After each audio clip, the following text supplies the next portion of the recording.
కొన్ని ప్రాబ్లమ్స్ చెప్తాను. ఇప్పుడున్న మేజర్ హెల్త్ ప్రాబ్లమ్స్, ప్రధాన సమస్యలు: బీపీ, షుగర్, థైరాయిడ్. వీటికి మందుల్లోకి వెళ్ళే కన్నా ముందు మీకు ఒక అసలు రహస్యం చెప్తాను. బీపీకి కొన్ని లెక్కలు ఉంటాయి, రీడింగ్స్. టెస్టుల్లో కొన్ని చెప్తారు బీపీ ఎంత ఉండాలని, అంతే కదండి. 140/120/80, లేదా కొంచెం పెద్దవారు అయితే 190/140 ఉండొచ్చు అని చెప్తారు. మామూలుగా వరల్డ్ హెల్త్ ఆర్గనైజేషన్ లెక్కలు ఇవన్నీ. అలాగేనా? అలాగే థైరాయిడ్ ఎంత ఉండాలని, షుగర్ ఎంత లెవెల్సే ఉండాలని చెప్తారు కదా. అది మన ఇండియాకి అప్లై అవ్వవు.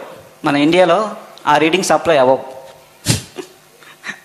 అసలు లాజిక్ చెప్తున్నా చూడండి.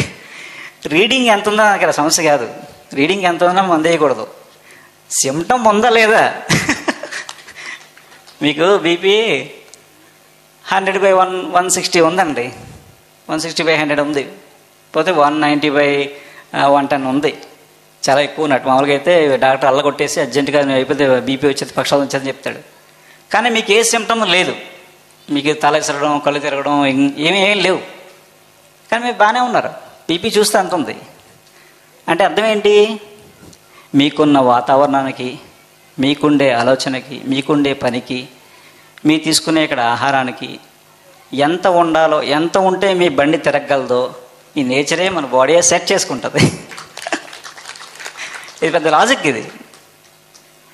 అంటే ఎంత ఉన్నా, రీడింగ్స్ ఎంత ఉన్నా సరే రీడింగ్ని నమ్ముకుని వైద్యం చేసుకోకూడదు. సిమ్టమ్స్ ఉన్నాయా లేదా అంతే. ప్రధానంగా సిమ్టమ్స్ మెయిన్.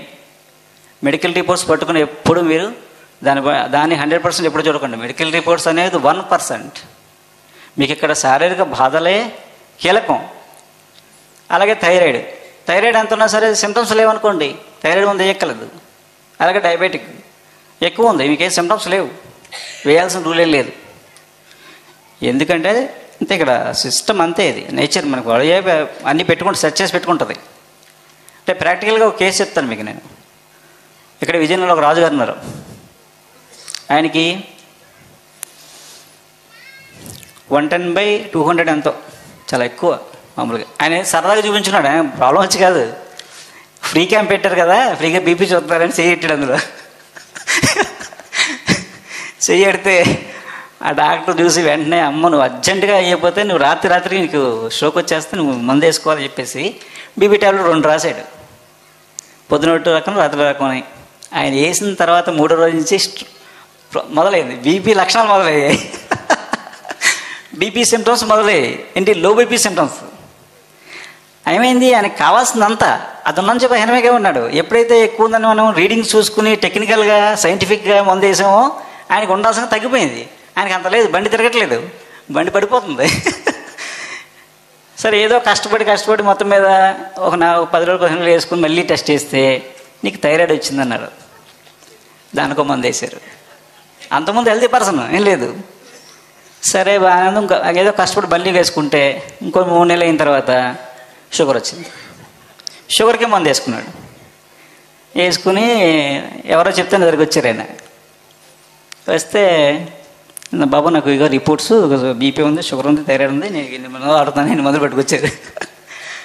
అసలు ఇవన్నీ పక్కన పెట్టండి, మొట్టమొదటి స్టోరీ చెప్పండి నాకు అసలు అన్నది. మీకు ఎప్పుడు స్టార్ట్ అయింది, ఎలా స్టార్ట్ అయింది, అసలు ఏంటి సినిమా అంటే, నాకు 3 నెలల క్రితం ఏం లేదు బాబు, నేను చాలా హ్యాపీగా ఉన్నాను, చాలా హెల్తీ, నేను వ్యవసాయం చేసుకున్నాను, నాకు ఏ ప్రాబ్లం లేదు. ఎందుకో మా ఊళ్ళో చిన్న ఫ్రీ క్యాంప్ పెట్టారని వెళ్ళి నేను బీపీ చూపించుకుంటే ఎంత ఉంది, ట్యాబ్లెట్ వేసాడు నాకు. అక్కడి నుంచి సిమ్టమ్స్ అన్నీ మొదలయ్యాయి అన్నాడు. మీరు అర్జెంటుగా ట్యాబ్లెట్లు మానేసి శుభ్రంగా మెడిటేషన్ చేసుకుని పోయి 3 రోజుల తర్వాత టెస్ట్ చేద్దామా, నేను చేస్తాను, మీరు లేదా నా దగ్గర ఉండిపోండి. మీరు శుభ్రంగా తిని మీరు ఎంతమంది ఎలా ఉన్నారో అలా ఉండండి. షుగర్ ట్యాబ్లెట్ వద్దు, బీపీ వద్దు, థైరాయిడ్ వద్దు, పక్కన పడండి. పడేసి 3 రోజులు 4 రోజుల తర్వాత మనం అన్నీ టెస్ట్ చేద్దాం. ఒక 4 రోజుల తర్వాత వచ్చారండి. నాకు బాబు తల తిరగడం లేదు, ఏమీ లేదు, చాలా కొంచెం ఎనర్జీగా ఉంది, బాగుంది, నాకు ఎప్పుడు చాలా బాగుంది అన్నారు. అది టెస్ట్ చేసి బీపీ ఏమో అంత ఉంది. ఎంత ఉంది? పాత రీడింగ్ ఏముంది అంటే ఆయనకి అంత ఉండాలి. ఆ ఉంది కాబట్టి తిరుగుతున్నాడు ఆయన. షుగర్ లేదు, థైరాయిడ్ లేదు, ఏమీ లేదు, నేను మందు వేయలేదు.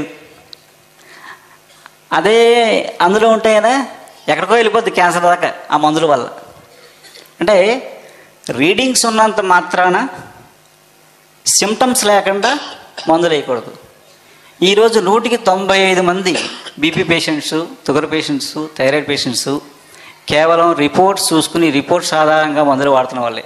భయంతో రేపొద్దున ఏదో అయిపోద్ది, ఏమో లాభం లేదు అని ఒక భయాన్ని క్రియేట్ చేశారు మనకి. ఆ భయం వల్ల వాడేవాళ్ళు ఎక్కువ మంది. నిజంగా లక్షణాలు ఉన్న వాళ్ళు 100కి 5 ఉంటారండి. వాళ్ళు మాత్రం మందులు వాడాలి, మిగతా వాడక్కర్లేదు. అసలు మెడిటేషన్ చేసుకుని చక్కగా పీస్ఫుల్గా ఉంటే అసలు రోగధ్యానం ఉండకూడదు బాడీలో. రోగధ్యానం, క్యాన్సర్ రాకూడదు. క్యాన్సర్ రాకుండా ఉంటాను ఏం చేయాలి, ఏం తింటే మంచిది, ఒక చార్ట్ తీసుకుని వాటి మీద ఎట్లా ఎత్తుంది అనుకోండి. అంటే క్యాన్సర్ గురించి ధ్యానం చేస్తున్న రోజులు క్యాన్సరే వస్తుంది. ఏది రాకూడదని మనం ఎలర్ట్గా అన్నీ చేసుకుంటామో అన్నిటికీ జాగ్రత్తగా. ఇప్పుడు హెల్త్ కాన్షియస్ ఎక్కువైపోయింది జనాలకి. ఏమైంది, అది వస్తుంది, అదే వస్తుంది. ఏది రాకూడదు అనుకుంటామో రోజు దానే ధ్యానం చేస్తాం, ఏమవుతుంది, చచ్చినట్టు వస్తుంది. ఏం ఆలోచిస్తే అదే వస్తుంది. అయితే షుగర్ గురించి మంచి మందు చెప్తాను, చూసుకోండి. మీరు రీడింగ్స్ అవి చూసుకుని ఏం భయం ఏముండదండి.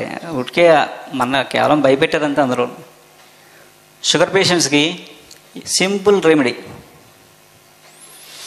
అసలు చరకుడు షుగర్కి ఏం చెప్పాడు తెలుసా?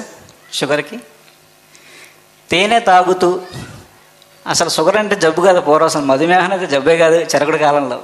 చరకుడు చాలా సింపుల్గా చెప్పేశాడు షుగర్ అంటే. మధుమేహ వ్యాధిగ్రస్తుడు మధు తాగుతూ, అంటే తేనె తాగుతూ అడవిలో తప్పిపోయిన ఆవులు ఎతకమన్నాడు. ఇందులో ఎంత లాజిక్ ఉందో తెలుసా మీకు? ఏంటో తెలుసా? తేనె మల్టీవిటమిన్. ఒరిజినల్ తేనెలో, నిజంగా తేనెటీగలు సంపాదించిన తేనెలో గ్లూకోజ్, సుక్రోజ్ ఉండవు. ఇప్పుడు తేనెలని బెల్లం పాకాలండి, దీంట్లో అంతా షుగరే ఉంటుంది. ఒరిజినల్ తేనెలో గ్లూకోజ్, సుక్రోజ్ ఉండవు. తేనె మల్టీవిటమిన్. ఏమి కాస్త కూస్తా ఉన్నా మనకు కావాలి అది. తేనె తాగుతుంటే ఎనర్జీ, నీరసం రాదు కదా. అడవిలో తప్పిన ఉంటే ఆ రోజుల్లో 1-2 నెలలు పట్టింది. అంటే 1-2 నెలలు అడవిలో తిరిగితే ఓవర్ ఎక్సర్సైజ్ అనమాట. ప్యాంక్రియాస్ మళ్ళీ యాక్టివేట్ అయిపోయేది, షుగర్ తగ్గిపోయేది. మధుమేహానికి మధు ఔషధం. అంత సింపుల్గా పోయే జబ్బుని మనం ఈరోజు జీవితాంతం మందులు మింగి దానికి బానిస అయిపోయి ఇంకా సైడ్ ఎఫెక్ట్లు తెచ్చుకొని ఇబ్బంది పడిపోతున్నాం. అలాగే ఇప్పుడు సింపుల్ ఇంట్లో టెక్నిక్ ఏంటంటే, ఇప్పుడు మీరు కూడా చేయొచ్చు. షుగర్ పేషెంట్ ఎవరైనా ఉంటే నేను ఒరిజినల్ తేనె నేను ఇస్తాను. ఒరిజినల్ తేనె నేను ఇస్తాను, చెట్టు నుంచి అలా పిండించి ఇస్తాను. తేనె తాగుతూ 4 రోజులు ఇక్కడ ఉండిపోతారా నా దగ్గర? వచ్చిన రోజు నుంచే షుగర్ ఉండదు. డైట్ ప్లాన్లు అలాంటివి ఏం పని చేయవండి. ఎనీ ప్లాన్, ఎనీ మెడిసిన్ అందరికీ పనిచేయదు. 10 మందిని తీసుకుంటే 3కి బాగుంటుంది, 3కి ఏమీ చేయదు, 3కి బెడిసికొడుతుంది, ఒకటి లాగి లంపకి ఒకటి అది. ఒక సిస్టము అన్నిటినీ తగ్గిస్తుందంటే పచ్చబద్ధం. ఓకే, ఒక మెడిసిన్ కానీ ఒక డైట్ ప్లాన్ కానీ ఏం చేయవు. సింపుల్ అన్నమాట. 1 మంత్లో షుగర్ తగ్గిపోద్ది ఏ మెడిసిన్ కంటే. మనం అది చేయలేం కాబట్టి ఒక రెమెడీ ఏంటంటే, మెంతులు ఉంటాయి కదా, మెంతులు. మీకు ఎప్పుడు కూడా ఒక పదార్థం దాని అనుపానం మార్చికొలది దాని ప్రాపర్టీస్ మారిపోతాయి, దాని గుణాలు మారిపోతాయి, దాని యాక్షన్ మారిపోతుంది లోపల. ఒక మెంతులు తీసుకున్నాం అనుకోండి, మెంతు పొడి చేసి మజ్జిగలో వేసి తాగితే మోషన్స్ తగ్గుతాయి, షుగర్ తగ్గదు. గుర్తుపెట్టుకోండి. మెంతులు పొడి చేసి పెరుగులో వేసి తాగారనుకోండి, మోషన్స్ అయినప్పుడు తాగితే ఒక్క డోస్తో మోషన్స్ తగ్గిపోద్ది. Any motion, blood motion, gum motion, నీళ్ళ విరోచనాలు ఏవైనా సరే సింగిల్ డోస్ ఇలా తాగగానే తగ్గిపోద్ది, లేదా ఇంకో డోస్ తగ్గిపోద్ది. షుగర్కి ఏంటో తెలుసా? మెంతులు మజ్జిగలో, పెరుగు కాదు మజ్జిగలో, 1/2 కప్పు మజ్జిగలో 1/2 చెంచా మెంతులు నానబెట్టాలి. ఎన్ని గంటలు? 12 గంటలు. 12 గంటలు మజ్జిగలో నానితే అవి అలా తాగేయడమే, నవలకండ తాగేస్తే ఏమవుద్ది? ఇన్సులిన్ ఉత్పత్తి అవుద్ది. అప్పుడు మీకు డయాబెటిక్ పనిచేస్తాయి. మీకు డయాబెటిక్లో వచ్చే పెద్ద ప్రాబ్లం ఏంటంటే, మీకు ఇంగ్లీష్లో ఎలా ఉంటుందో తెలుసు మీకు?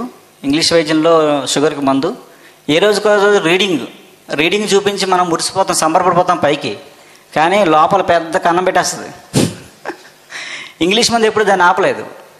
షుగర్ వ్యాధి వల్ల నర్వస్ సిస్టమ్ మొత్తం డ్యామేజ్ అయిపోతుంది. ఈ నరాలన్నీ తినేస్తారన్నమాట. తీపి శరీరాన్ని శిథిలం చేస్తుంది. ఇందులో చెప్పాను కదా, చేదు శరీరాన్ని డెవలప్ చేస్తే తీపి శరీరాన్ని శిథిలం చేసేస్తుంది. ఈ స్వీట్ కంటెంట్ బ్లడ్లో ఉండిపోయి నరాల్లో ఉండిపోతుంది అనుకోండి, సన్నటి నరాలన్నీ పోతాయి. మీకు వచ్చే ప్రాబ్లమ్స్ కిడ్నీ, ఐ, అవన్నీ సెన్సిటివ్ నెర్వ్స్ కదా, అవన్నీ దెబ్బతినేసి ముందు ఆ మేజర్ ప్రాబ్లమ్స్ వస్తాయి. అరికాల మంటలు, తిమ్మెర్లు, బ్లడ్ సర్క్యులేషన్ ఆగిపోతుంది. ఆ నర్వస్ సిస్టమ్ పాడవకుండా ఇంగ్లీష్ మందు ఎప్పుడూ ఆపలేదు. మీకు ఓన్లీ రీడింగ్ మాత్రమే చూపించగలదు. ఈ మెంతులు ఇలాంటివన్నీ మీకు ఫస్ట్ ఏం చేస్తాయంటే, మీకు ఏదైనా నర్వస్ సిస్టమ్ పోతుందో దాన్ని ప్రొటెక్ట్ చేస్తాయి. ఆయుర్వేదం, హోమియో, నేచురోపతి, యోగా ఇవన్నీ మీకు ఆ నర్వస్ సిస్టమ్ పాడకుండా ముందు వెంటనే కాపాడుతాయి. సపోర్ట్ వెంటనే స్టార్ట్ చేస్తాయి. తర్వాత ప్యాంక్రియాస్ మీద పనిచేయడం మొదలవుతాయి. అప్పుడు మీకు షుగర్ లెవెల్స్ తగ్గుతుంటాయి. అందుకే రెండు ప్యారలల్గా వాడుతూ నెమ్మదిగా ఎలుపతిని అవాయిడ్ చేయొచ్చు. బాగా ఎక్కువ కాలం నుంచి మందులు వాడేవాళ్ళు. మెంతులు ఏంటంటే అద్భుతం. మీరు పొద్దున్న నానబెట్టిన రాత్రి నానబెట్టిన పొద్దున్న ఏముందో సీసాలు వేసి పట్టుకెళ్ళిపోవడం, వాటర్ బాటిల్ లాగా. ఇంత బాటిల్ 50 ml మజ్జిగ, 50 గ్రాములు, ఒక అర చెంచా మెంతులు వేసి ఉంచడమే. రాత్రి భోజనం